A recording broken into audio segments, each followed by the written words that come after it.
Dengan tetap berdiri, mari kita menerima firman Tuhan hari ini dari Habakuk pasal 1 sampai pasal yang ketiga. Habakuk 1 ayat 1 sampai 5, ucapan ilahi dalam penglihatan Nabi Habakuk. Keluhan Nabi karena ketidaksetiaan. Berapa lama lagi Tuhan aku berteriak tetapi tidak kau dengar. Aku berseru kepadamu penindasan tetapi tidak kau tolong. Mengapa engkau memperlihatkan kepadaku kejahatan sehingga aku memandang kelaliman? Ya, aniaya dan kekerasan ada di depan mataku. Perbantahan dan pertikaian terjadi. Itulah sebabnya hukum kehilangan kekuatannya dan tidak pernah muncul keadilan. Sebab orang fasik mengepung orang benar, itulah sebabnya keadilan muncul terbalik. Lihatlah di antara bangsa-bangsa dan perhatikanlah, jadilah heran dan tercengang-cengang, sebab aku melakukan suatu pekerjaan dalam zamanmu yang tidak akan kamu percayai jika diceritakan. Habakuk 2 ayat 1-4, aku mau berdiri di tempat pengintaianku dan berdiri tegak di menara. Aku mau meninjau dan menantikan apa yang akan difirmankannya kepadaku dan apa yang akan dijawabnya atas pengaduanku. Lalu Tuhan menjawab aku demikian, tuliskanlah penglihatan itu dan ukirkanlah itu pada loh-loh supaya orang sambil lalu dapat membacanya. Sebab penglihatan itu masih menanti saatnya, tetapi ia bersegera menuju kesudahannya dengan tidak menipu. Apabila berlambat-lambat, nantikanlah itu, sebab itu sungguh-sungguh akan datang dan tidak akan bertangguh.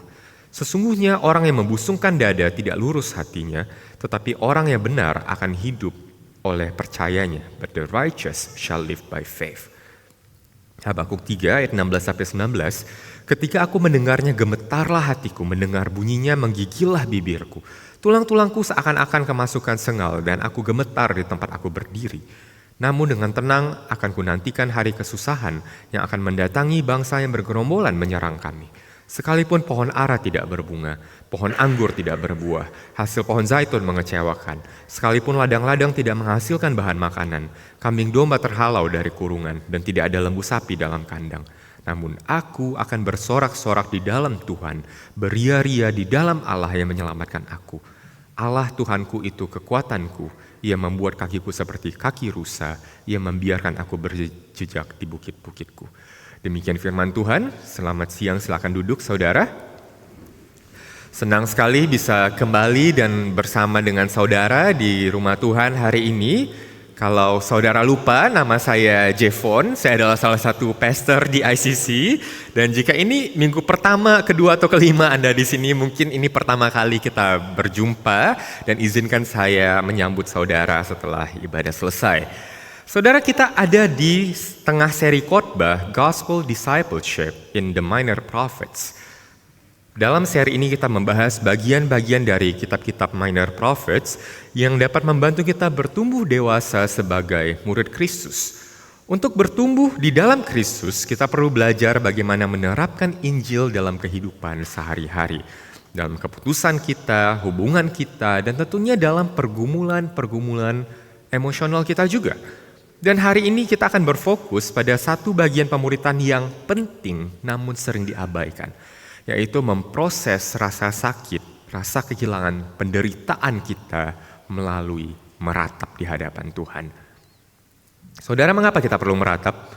Kita hidup di dunia yang rusak oleh dosa. Pada satu titik kita akan dihadapkan secara langsung atau tidak langsung dengan ketidakadilan, pengkhianatan, tipu daya, kekecewaan, dan kehilangan. Penderitaan adalah realitas universal. Sejak dosa datang ke dunia, setiap manusia menderita dan kita semua hidup di bawah bayang-bayang maut. Bagaimana kita akan merespon ketika kita dihadapkan dengan realitas dunia yang rusak ini? Itulah yang akan kita bahas hari ini, the gift of grief. Bagaimana meratap adalah sebuah anugerah dari Tuhan dan bagaimana kita dapat meratap dengan setia menurut Alkitab. Namun hari ini saya juga mengajak Anda untuk memahami teks ini sebagaimana teks ini tertulis. Bukan hanya belajar meratap supaya Anda bisa merasa lebih baik, supaya Anda merasa lega, tetapi melihat bagaimana Anda dapat meratap bukan hanya untuk rasa sakit Anda, bukan untuk masalah Anda saja, tetapi juga untuk masalah-masalah dunia di sekitar Anda. Saudara, kita tidak dapat berbicara tentang minor prophets tanpa berbicara tentang social justice, keadilan sosial. Dalam teks hari ini kita membaca bagaimana Habakuk melihat ke sekelilingnya dan melihat dunia yang rusak. Kekerasan di mana-mana, kerusakan moral, kebobrokan moral menyebar, hubungan yang penuh dengan perselisihan, sistem yang seharusnya melindungi manusia terdistorsi dan tidak adil. Kehancuran yang dia lihat itu berlapis-lapis. Dan itu tidak berbeda dengan dunia kita sekarang. Dan dalam situasi seperti ini, setidaknya ada 3 atau 4 orang yang kita bisa lihat. Siapa saja mereka? Pertama, yang berkuasa dan yang menindas, the oppressor. Mereka berada di puncak rantai makanan, mereka yang mengendalikan narasinya. Orang-orang ini tidak menjadi orang yang menindas overnight, dalam semalam. Mereka secara bertahap menjadi korup, menjadi mati rasa, melakukan perbuatan curang demi keuntungan pribadi. Dan kedua, agar mereka menjadi penindas, mereka butuh yang ditindas. Ada orang-orang yang lemah di situ. Mereka adalah orang-orang yang di bawah di rantai makanan. Mereka adalah korban menderita secara langsung akibat tindakan si penindas. Dan ketiga, selalu ada yang di tengah-tengah, the numb. Mereka yang sudah mati rasa, mereka mungkin tidak secara langsung menindas orang lain, tapi mereka juga tidak membantu mereka yang tertindas. Mereka mind their own business, mereka tutup mata terhadap penderitaan orang-orang di sekitar mereka. Dan terakhir ada Habakuk. Dalam teks kita hari ini kita membaca ucapan nubuat yang dilihat Habakuk. Itu oracle di dalam bahasa Inggris, itu di dalam bahasa Ibraninya adalah masa yang berarti mess atau beban, saudara. Jadi Nabi Habakuk melihat beban ketidakadilan yang terjadi di sekitarnya. Beban realitas dari situasi yang begitu kacau dan hancur. Tuhan mengizinkan dia merasakan beratnya beban ketidakadilan itu. Tuhan membangkitkan hati nuraninya sehingga dia tidak bisa lagi berpaling. Dan dalam posisi ini Habakuk mulai meratap di hadapan Tuhan. Saudara, saya tidak tahu saudara ada di posisi yang mana. Mungkin saudara oppressor, saudara yang menindas, saudara ada di posisi berkuasa, saudara memperlakukan orang lain dengan tidak adil, saudara dibutakan oleh ambisi dan keegoisan saudara. Saudara perlu meratapi dosa saudara. Atau mungkin saudara yang tertindas, saudara berhadapan langsung dengan panasnya ketidakadilan yang ada di sekitar saudara.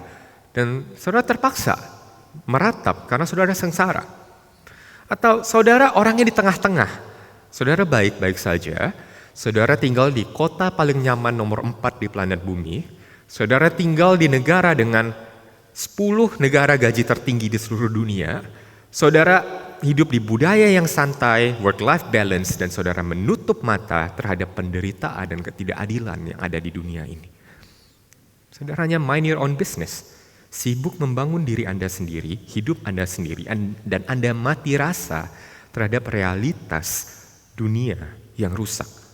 Jika itu saudara, maka saudara perlu meminta Tuhan membuka mata saudara, merasakan beban tersebut sebagaimana Nabi Habakuk merasakannya, dan meratapi kebobrokan dunia yang sudah rusak oleh dosa ini.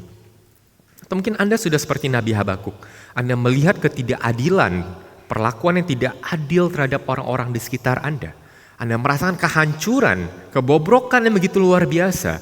Anda merasakan beban itu, dan Anda melihat betapa privilege, betapa nyamannya Anda. Namun Anda terlalu kecil, tidak ada yang bisa Anda lakukan selain meratap. Siapapun Anda di kuadran ini, Anda perlu belajar bagaimana meratap. Jika Anda tidak tahu bagaimana meratap, Anda akan overwhelmed, Anda akan dilumpuhkan ketika Anda melihat realitas dunia sudah rusak oleh dosa. Ketika Anda melihat penderitaan yang Anda alami. Jika Anda tidak memproses rasa sakit Anda di hadapan Tuhan, Anda akan terbawa oleh narasi yang dibawa oleh penderitaan itu dalam hidup Anda. Dan pada akhirnya Anda akan hilang pengharapan. Anda akan mati rasa. Anda tidak akan dapat mengikuti Yesus dengan sepenuh hati sebagaimana Alkitab memanggil kita. Di ayat 5 tadi kita baca, Tuhan berkata kepada Habakuk, ini jawaban Tuhan kepada Habakuk. Lihatlah di antara bangsa-bangsa dan perhatikanlah, jadilah heran dan tercengang-cengang, sebab aku melakukan suatu pekerjaan dalam zamanmu yang tidak kamu percayai jika diceritakan. Saudara, jika Anda tidak memproses rasa sakit Anda di hadapan Tuhan, Anda tidak dapat mempercayai apa yang Alkitab katakan. Jika Anda membaca Alkitab dan janji Tuhan terasa hambar bagi Anda, mungkin itu karena Anda belum memproses rasa sakit Anda di hadapan Tuhan. Karena begitulah cara penderitaan itu bekerja. Penderitaan meninggalkan narasi-narasi di hati kita. Narasi itu kemudian membutakan kita akan janji-janji Tuhan. Saya berikan beberapa contoh. Jika Anda diperlakukan tidak adil karena ras Anda oleh orang-orang tertentu, Anda mungkin mulai menggeneralisasikan pengalaman itu, berpikir bahwa saya itu tidak berarti, semua orang jahat, saya akan selalu sengsara, saya perlu berjuang untuk diri saya sendiri. Ini semua self-talk, narasi yang Anda percaya tentang diri Anda. Kenapa? Karena Anda menderita, Anda punya narasi sekarang. Semua self-talk ini berasal dari penderitaan, dan itu akan menghalangi Anda untuk mengasihi orang lain dengan tulus. Karena Anda akan bertindak sekarang berdasarkan kebencian, rasa takut, bukan lagi atas dasar kasih dan rasa aman di dalam Tuhan. Jika Anda dikhianati oleh orang terdekat Anda mungkin akan dituntut untuk percaya bahwa, saya tidak bisa percaya siapapun.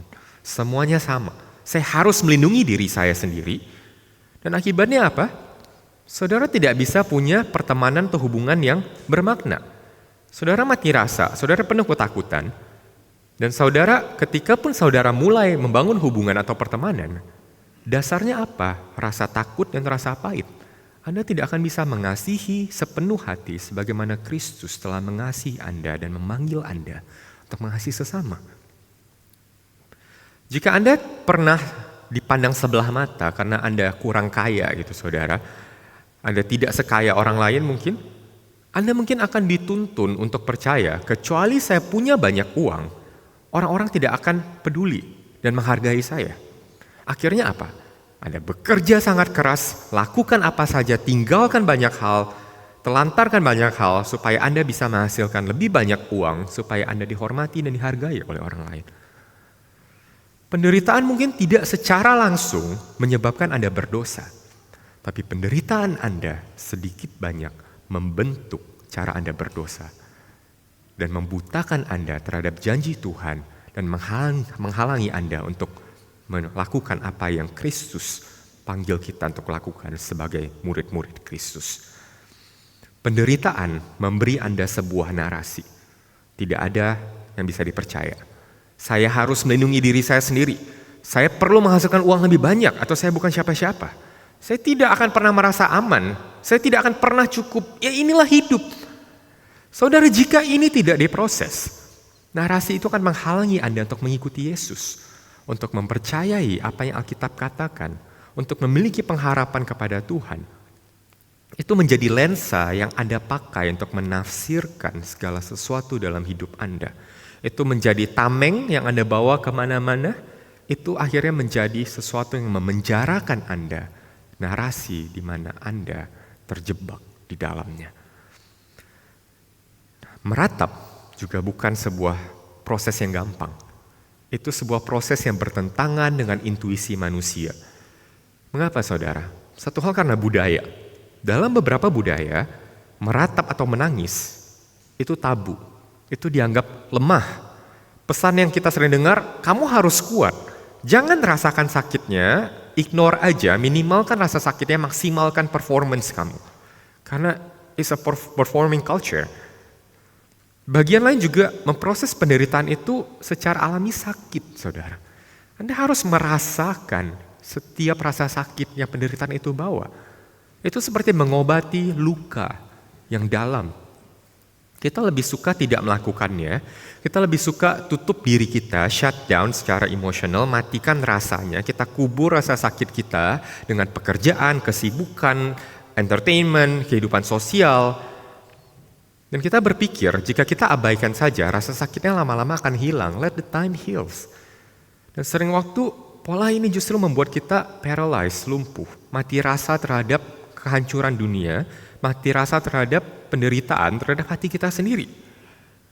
Jika kita tidak melawan budaya dan naluri alami kita, mulai menghadapi rasa sakit itu dan memprosesnya di hadapan Tuhan, kita sekarang hidup dengan narasi bawah sadar yang penderitaan itu bawa. Dan itu akan menghalangi kita untuk benar-benar percaya apa yang Alkitab katakan, mengikut Yesus sepenuh hati. Dalam bacaan kita hari ini kita akan melihat beberapa hal. Habakuk mencontohkan bagi kita seperti apa meratap di hadapan Tuhan. Pertama, dia lament honestly, dia meratap dengan jujur apa adanya tanpa filter di hadapan Tuhan. Kita lihat dari pasal pertama. Dan kedua, dari pasal kedua, dia menanti dengan iman, dengan setia, belajar mempercayai Tuhan. Bahkan ketika dia belum melihat apapun. Dan ketiga, dari Habakuk 3, dia berakhir dengan penuh pengharapan dengan sukacita. Bersukacita di dalam Tuhan, bahkan ketika keadaan hidupnya terasa kering. Jadi 3 tahapan, saudara lihat emosinya naik, dia lament honestly, dia sangat mentah di sana di hadapan Tuhan, dia berseru kepada Tuhan, lalu dia feel maybe disoriented, dia hanya bisa diam dan menunggu, dan pada akhirnya dia menemukan pengharapan yang penuh sukacita di hadapan Tuhan. Kita masuk poin pertama, bagaimana kita bisa meratap dengan jujur di hadapan Tuhan. Ucapan ilahi dalam penglihatan Nabi Habakuk, keluhan Nabi karena ketidaksetiaan. Berapa lama lagi Tuhan aku berteriak, tapi engkau tidak kau mendengar. Aku berseru kepadamu penindasan, tapi tidak kau tolong. Mengapa engkau memperlihatkan kepadaku kejahatan, sehingga aku memandang kelaliman? Ya, aniaya kekerasan ada depan mataku, perbantahan dan pertikaian terjadi. Itulah sebabnya hukum kehilangan kekuatannya dan tidak pernah muncul keadilan, sebab orang fasik mengupung orang benar. Itulah sebabnya keadilan muncul terbalik. Saudara, satu hal yang indah dari Alkitab itu real. Alkitab itu jujur, saudara. Alkitab tidak berusaha mensterilkan, memfilter emosi manusia. Alkitab tidak membungkam rasa sakit. Alkitab tidak menyuruh Anda supaya jadilah kuat dan get over it. Sebaliknya, Alkitab menulis ratapan yang jujur karena Allah tahu kita perlu meratap. Bagian ini bukan hanya catatan sejarah. Ini adalah kitab suci yang diilhami oleh Roh Kudus, yang berarti Allah sendiri memberikan kita sebuah model, sebuah liturgi untuk meratap di hadapan Tuhan. Perhatikan bagaimana Habakuk meratap. Ia menolak untuk berpura-pura semuanya baik-baik saja. Dia tidak mengemas doanya dalam bahasa yang agamawi, bahasa yang sopan. Ia menyerahkan seluruh beban kesedihannya, kebingungannya, dan kekecewaannya kepada Allah. Berapa lama lagi Tuhan? Mengapa engkau memperlihatkan padaku kejahatan? Mengapa engkau membiarkan kejahatan terjadi? Ini pertanyaan yang berani dan mentah. Pertanyaan yang mungkin tidak kita tanyakan dalam doa kita kepada Tuhan. Namun pertanyaan ini tertulis di Alkitab. Mengapa, saudara? Karena ratapan yang jujur, di slide berikutnya, ratapan yang jujur bukanlah ketidakpercayaan. Ratapan yang jujur adalah tindakan iman. Iman kalau Tuhan mendengar. Iman kalau Tuhan peduli. Iman bahwa Tuhan tidak takut dengan emosi-emosi Anda. Bahwa hubungan Anda dengan Tuhan itu cukup kuat agar Anda bisa berdoa dengan jujur dan terbuka. Anda tidak walking on eggshell with Tuhan, tapi Anda melihat Tuhan sebagai Bapa yang mengasihi Anda, dan karena Anda beriman akan hal itu, maka Anda bisa datang dengan jujur. Ketika Anda tidak bisa datang dengan jujur di hadapan Tuhan, mungkin Anda tidak percaya, tidak cukup percaya bahwa Dia mendengarkan, Dia peduli dan mengasihi Anda. Saudara, Alkitab bukan sekadar hukum yang buku hukum berisi aturan, memberitahukan Anda apa yang harus Anda lakukan. Alkitab mencerminkan, menunjukkan rasa sakit kita juga. Lebih dari setengah dari kitab Mazmur itu adalah meratap, saudara. Ayub bergumul, Yeremia menangis. Bahkan Yesus, anak Allah sendiri, berdiri di depan makam Lazarus dan dia menangis. Alkitab memahami bahwa di abad manapun Anda berada, manusia menderita. Manusia berkesusahan, manusia terluka. Dan untuk menjadi murid Kristus yang sehat, kita perlu belajar meratap bersama Tuhan, bukannya menjauh dari Tuhan. Jadi apa yang kita bisa lihat dari ratapan Habakuk, saudara? Ratapan dimulai dengan mengakui, dengan melihat. Habakuk melihat apa yang salah, ia merasakan beratnya ketidakadilan. Hati nuraninya terbangun. Ia tidak bisa lagi deny, dia tidak bisa lagi berpaling. Dia tidak bisa lagi menyangkal kehancuran yang ada di sekitarnya atau dalam hidupnya. Ia merasakan semuanya itu bukan deny, bukan menyangkal. Ratapan itu mengakui bahwa kita ini tidak berdaya. Kita berseru minta tolong kepada Tuhan sebagaimana Habakuk. Aku berseru minta tolong tapi engkau tidak mendengar. Kita mengakui betapa kecilnya kita, betapa rusaknya sistem di sekitar kita dan tidak ada yang kita dapat lakukan untuk memperbaikinya. Saudara merasa tidak berdaya, itu bukanlah suatu kegagalan. Itu adalah sikap doa, saudara. Mengakui bahwa kita tidak bisa apa-apa lagi. Di saat itulah iman bisa bertumbuh. Ratapan itu kebalikan dari mati rasa, saudara. Bukan yang menutup diri, bukan yang menyangkal emosi, menyangkal rasa sakit. Tapi sebagaimana Habakuk melakukannya, kita datang mendekat kepada Tuhan. Kita tidak mengubur rasa sakit itu, tapi kita bawa di hadapan Tuhan sementah-mentahnya emosi itu. Kita tidak berpura-pura, tapi kita protes, saudara. Kita tidak melarikan diri, tapi kita berdoa di hadapan Tuhan. Ratapan yang jujur adalah lawan dari mati rasa. Itu adalah memilih untuk merasakan, bahkan ketika itu sakit. Memilih untuk menghadapi kenyataan, walaupun lebih gampang kalau kita sangkal saja, abaikan saja. Memilih untuk menangis di hadapan Tuhan, daripada hancur dalam kesendirian. Saudara, ratapan yang jujur itu sakit dan berantakan, saudara. Namun itu penting untuk membentuk kembali narasi hati kita. Ratapan adalah bagaimana Tuhan mempersiapkan kita untuk kembali percaya kepada janji-janjinya. Tanpa kita memproses rasa sakit, tanpa kita meratap. Kita akan hidup dari narasi bawah sadar yang dibawa oleh penderitaan. Dan semua janji Tuhan di Alkitab akan terasa hambar. Namun kita hidup di era yang menolak Tuhan, yang memandang rendah Tuhan, yang mempertanyakan keberadaan Tuhan. Sehingga apa, saudara? Anda tidak bisa menggantikan Tuhan dengan apapun yang lain. Sehingga Anda kehilangan anchor itu, Anda kehilangan jangkar itu. Kesedihan tidak punya lagi tempat untuk berpergi, saudara. Rasa sakit itu menjadi close loop. Anda berada di lingkaran Anda sendiri. Mutar-mutar aja gitu kan, saudara, di sana. Penderitaan Anda tetap berada di dalam pikiran Anda sendiri, kekuatan Anda sendiri, dan penjelasan Anda sendiri. Anda mungkin bertahan, tapi Anda tidak punya penghiburan dari seseorang di luar lingkaran itu. Seseorang yang lebih besar, yang mengerti rasa sakit Anda. Dan yang paling penting, dia mengasihi Anda. Anda dapat mengalihkan perhatian Anda dengan pekerjaan, kesibukan, entertainment. Tapi setelah itu semua hilang, rasa sakit akan kembali. Anda tidak punya jangkar tempat Anda berlabuh tanpa adanya Tuhan. Tanpa Tuhan, kesedihan Anda hanya akan muter-muter saja. Tidak ada faktor di luar lingkaran hidup Anda di mana kesedihan itu bisa berlabuh. Namun bersama Tuhan itu menjadi jalan untuk menemukan makna dan pengharapan. Dan inilah mengapa meratap adalah sebuah anugerah. Di dunia di mana rasa sakit itu harus dielakkan, kita bisa meratap kepada Tuhan, itu adalah anugerah yang luar biasa.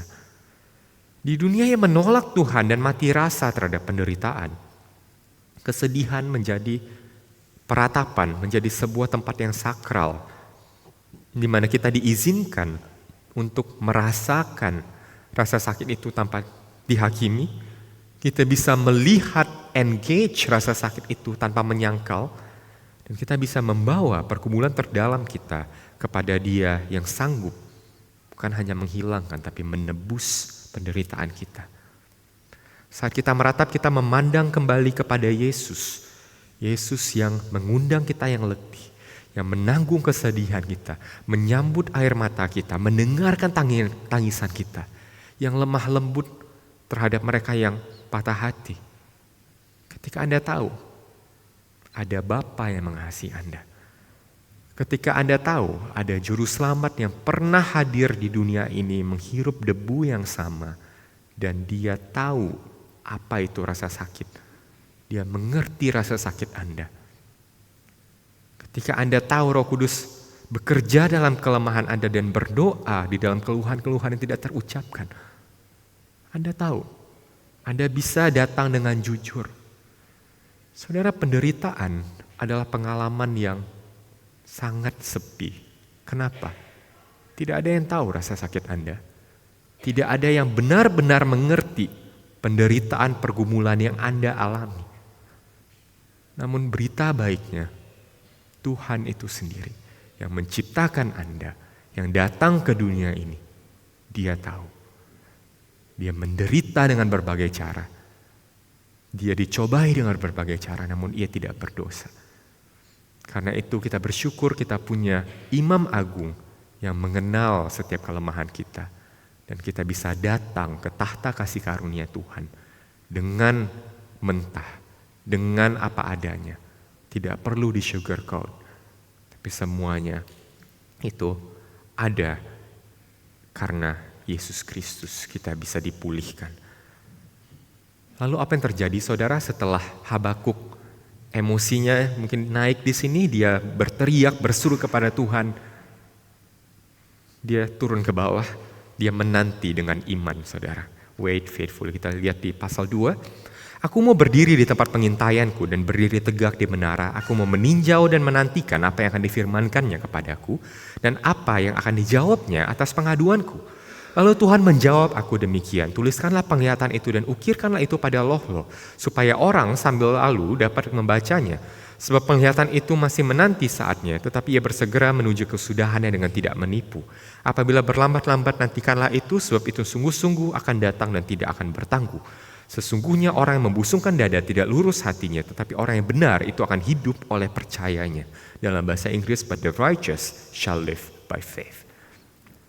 Saudara, Habakuk mengosongkan hati di hadapan Tuhan dengan segala kepedihan, frustrasi, kebingungan. Namun ratapan itu bukan akhir dari perjalanan, itu hanyalah awal. Apa yang Anda lakukan setelah Anda mencurahkan keluhan Anda kepada Tuhan dan Dia belum menjawab? Anda tunggu. Seperti Habakuk, menunggu bukan dengan pasif, menunggu bukan dengan rasa kesal, dengan mati rasa, tapi menunggu dengan iman, menanti dengan iman. Aku akan berdiri di tempat pengintaianku. Ini sebuah instruksi saudara. Habakuk tidak mau pergi, dia tidak mau berpaling dari Tuhan, dia tidak mau menarik diri, dia tidak menafsirkan, sekarang saya belum lihat apa-apa artinya Tuhan meninggalkan saya, tidak. Apa yang dilakukan? Dia manjat ke menara. Di zaman itu saudara, menara pengawas itu adalah tempat pemantauan, di mana engkau menjadi waspada, engkau menanti, engkau akan naik dan engkau menantikan sesuatu akan datang dari jauh dan engkau ingin melihatnya. Kau mendengarkan, kau dengan tekun menanti. Dan itu bukan hal yang mudah, itu sering terasa canggung. Itu membuat kita masuk dalam ketidakpastian. Jadi setelah the emotions go high, kemudian dia mulai mungkin masuk dalam fase disorientasi, kebingungan. Dia mungkin tidak tahu, merasa tidak putus asa, tidak ada makna, tapi dia menanti. Dan penantian yang setia itu dengan iman itu penantian yang aktif dan bukan penantian yang pasif. Menanti dengan penuh pengharapan artinya berakar pada kepercayaan bahwa Allah sedang bekerja. Walaupun saya tidak melihat, saya tidak tahu apa yang terjadi. Tapi saya beriman, saya percaya kalau Tuhan bekerja. Dan itulah penantian oleh iman saudara. Dan itulah mengapa kita butuh iman untuk hidup. Orang benar akan hidup oleh iman, the righteous shall live by faith. Dia iman bukan hanya sekadar supaya saudara masuk surga nanti, tapi iman itu juga bekerja sekarang dalam penderitaanmu. Ketika engkau tidak melihat tapi percaya, ketika engkau tidak mengerti tapi engkau percaya pada karakter-karakter Allah dan menantikan apa yang akan Dia kerjakan dengan setia, itu iman saudara. Karena kalau saudara sudah lihat, itu bukan iman, itu pengetahuan saudara. Tapi kalau saudara belum melihat tapi saudara percaya kepada Tuhan dan menantikannya, itu iman. Dan inilah dasar dari Doctrine of Justification yang Paulus pakai di Roma 1 dan Galatia 3. Itu prinsip panduan kita hidup sebagai orang Kristen. Percayalah kepada Allah yang tidak dapat Anda lihat. Percayalah bahwa Dia bekerja dengan cara yang mungkin kita tidak dapat pahami. Dan kita berserah pada waktunya Tuhan. Jadi seperti apa saudara penantian yang setia dalam kehidupan itu? Itu berarti saudara akan tetap berdoa walaupun Tuhan terasa diam. Artinya saudara akan tetap berpegang teguh pada janji firman Tuhan. Walaupun mungkin emosi saudara naik turun. Saudara akan datang ke ibadah, tetap beribadah dan menyembah Tuhan. Bahkan ketika hati saudara terasa kosong dan putus asa. Saudara akan taat mengikuti firman Tuhan. Bahkan ketika itu tidak nyaman. Menunggu dengan setia bukanlah suatu tindakan pasif. Itu adalah kepercayaan aktif akan karakter-karakter Allah. Jika kita tidak bisa percaya kepada Tuhan, jika kita harus melihat dulu baru percaya, itu bukan iman. Tapi jika kita tidak melihat namun kita percaya, itu iman saudara. Iman berarti menunggu sebagaimana Abraham, he hoped against hope. Menunggu selama puluhan tahun untuk anaknya dijanjikan. Yusuf menunggu bertahun-tahun di penjara sebelum Tuhan memenuhi rencananya. Daud menunggu untuk menjadi raja. Israel menunggu sang Mesias. Bahkan kita orang Kristen, gereja Tuhan dipanggil untuk menantikan pada satu hari nanti kalau Yesus akan datang kembali. Kita semua ada di masa penantian dengan iman. Jadi saudara, kita meratap dengan jujur, terbuka di hadapan Tuhan, lalu kita menanti dengan iman, dengan setia. Dan akhirnya perjalanan Habakuk berakhir dengan sebuah pengharapan. Ini bukan pengharapan optimisme yang naif saudara, tapi keyakinan yang penuh sukacita, yang dipenuhi roh kepada Tuhan.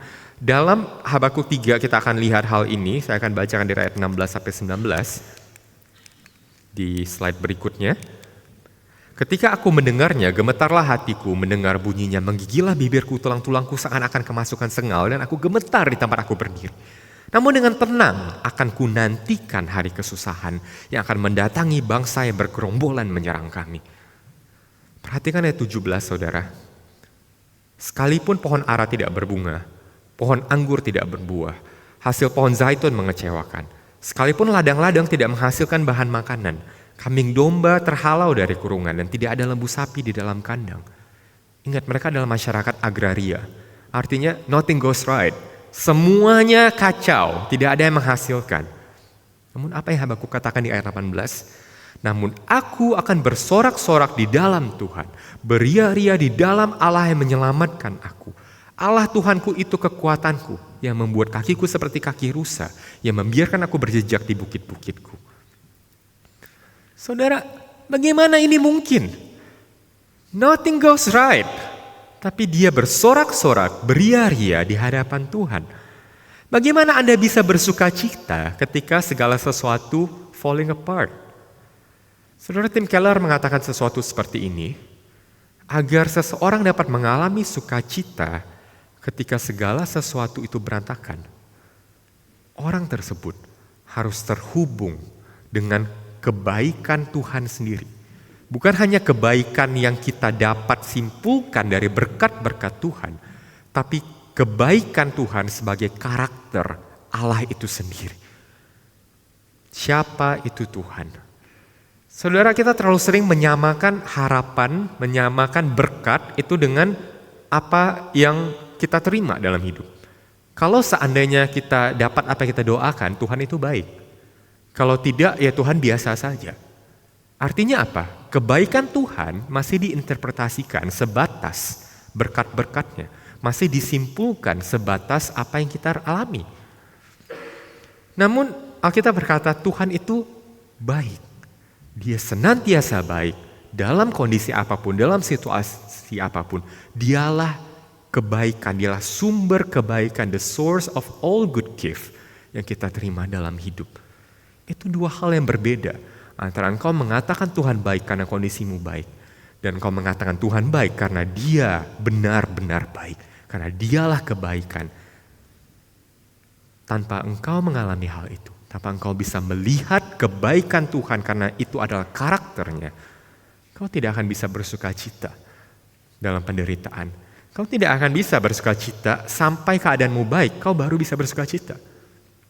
Tapi di ayat yang kita baca hari ini, Habakuk, sekalipun pohon ara tidak berbunga, pohon anggur tidak berbuah, hasil pohon zaitun mengecewakan,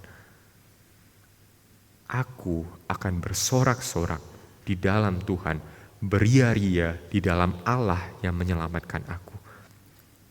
Saudara, untuk bersuka cita dan penuh pengharapan ini, saudara harus percaya pada karakter Allah, Tuhan yang tidak berubah. Dan bagaimana ini bisa terjadi, saudara? Pertama, harapan itu datang dari Roh Kudus yang melayani setiap hati yang terluka. Dalam kehancuran kita, ketika kita merasa tidak berdaya, ketika kita merasa kecil, Roh Kudus bekerja menghibur, menguatkan, membentuk hati kita. Itu pengalaman yang saudara tidak bisa dapatkan dimanapun.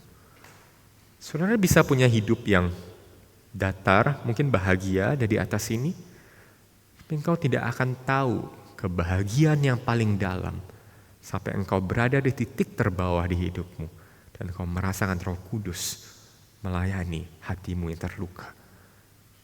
Itulah anugerah dari meratap sebagai orang Kristen. Jika Anda tidak percaya Tuhan, bagaimana Anda bisa merasakan hal itu? Kemana rasa sedih Anda akan berlabuh? Anda hanya akan berusaha menjelaskan rasa sakit Anda, tapi itu akan terjebak dalam sebuah lingkaran kehidupan Anda sendiri. Dan Filipi 4 ayat 7 berkata, ini adalah damai sejahtera yang melampaui segala akal. Secara akal manusia ini tidak masuk akal kan saudara. Bagaimana kau bisa bersuka cita, beria-ria, bersorak-sorak di hadapan Tuhan ketika tidak ada yang benar di hidupmu? Tapi Filipi 4 ayat 7 mengatakan bahwa damai sejahtera Allah akan memelihara hati dan pikiran kita dalam Kristus Yesus. Yang tidak bergantung pada keadaan dan juga tidak berarti tidak ada duka cita atau kesulitan. Tapi ada ketenangan di tengah badai.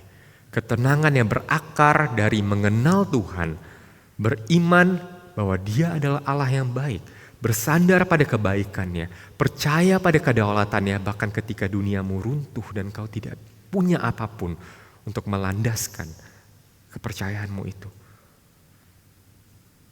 Dan ini membawa kita kembali kepada pemahaman saudara mengapa meratap itu adalah sebuah anugerah.